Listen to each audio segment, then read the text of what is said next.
Welcome to Reading with the After. My name is Anatoliy.terekhin, and today I want to continue to read my book, Knowing God. This cover. You can buy it on Amazon, but today we just read first chapter in this book. So last week we read the preface. Today we read chapter 1. It's called The Forgoten God. The modern generation of Christians seems to believe in a completely different God. The one who is preached about today in many churches is strikingly different from the God of Abraham, Isaac, and Jacob. If I were to ask you right now to describe God honestly, without preparation, just as you imagine him, I think your answer would like to be one of the following. The first image is of kind of wise old man with a beard sitting on a heavenly throne. He is full of love, compassion, and will surely forgive everyone. God is love, and therefore he will not allow anyone to perish. Everyone except the most notorious villains like Hitler or Herod will end up in heaven. The second is some kind of impersonal force. God is the creator, set the universe in motion, established its laws, and then, whither you, at last he gave man freedom, and now he simply observes from afar without intervening. Everything is in our hands. The third option is a God who has made a deal with us.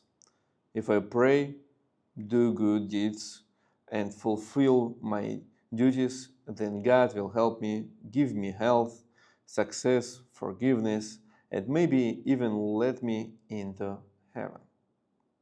This form of spiritual agreement is very close to idolatry. Perhaps you see God a little differently, but usually most modern ideas about him fit into one of these patterns or a mixture of all three. The problem is that none of these images is completely biblical or true. Yes, God is indeed wise and loving. Yes, he is indeed the creator, but his nature is far deeper, more beautiful, and more majestic than any of our ideas. He does not fit into the limits of human imagination. Yet, and this is a joyful truth, he himself has revealed himself to us. For centuries, theologians have begun their works precisely with these questions. Who is God? Before speaking about man, about sin, about everything, about the church, one must begin with the foundation, with knowing the one from whom everything came and to whom everything returns.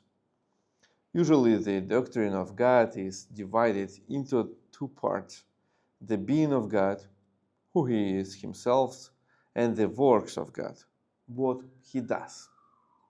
It is in this order that we will proceed in order to attempt to describe God as far as his word allows.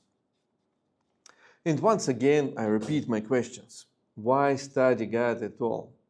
Because if you want to understand who you are, you must first know who he is.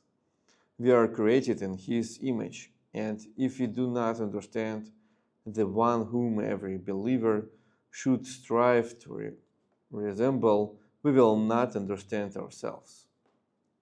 If God says that he is love, then our concept of love must come from him.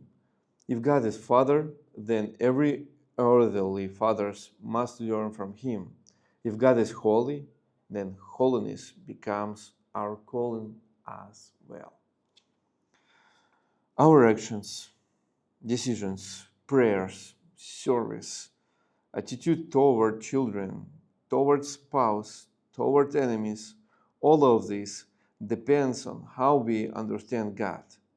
This is where true spiritual maturity begins. In these books, we will look at those qualities of God which He Himself reveals about Himself in His Word. Each of these attributes will be described in a separate chapter. But before turning to them, let us talk about the following. It is possible to know God and what the very being of God means, and how this knowledge should change us. Thank you guys for listening to me. It's not all of our chapter. On next video I finish this chapter because it's not small. We have some more pages. So I hope it's interesting for you if you can buy it and read with me every Thursday. I think, yeah, every Thursday I want to read this book with you, and it will be great if you buy it and read with me these books, and we together go chapter by chapter, page by page, and you can read with me or without me, how you want. So thank you guys for listening to me, and I hope to see you on another video. Goodbye. God bless you.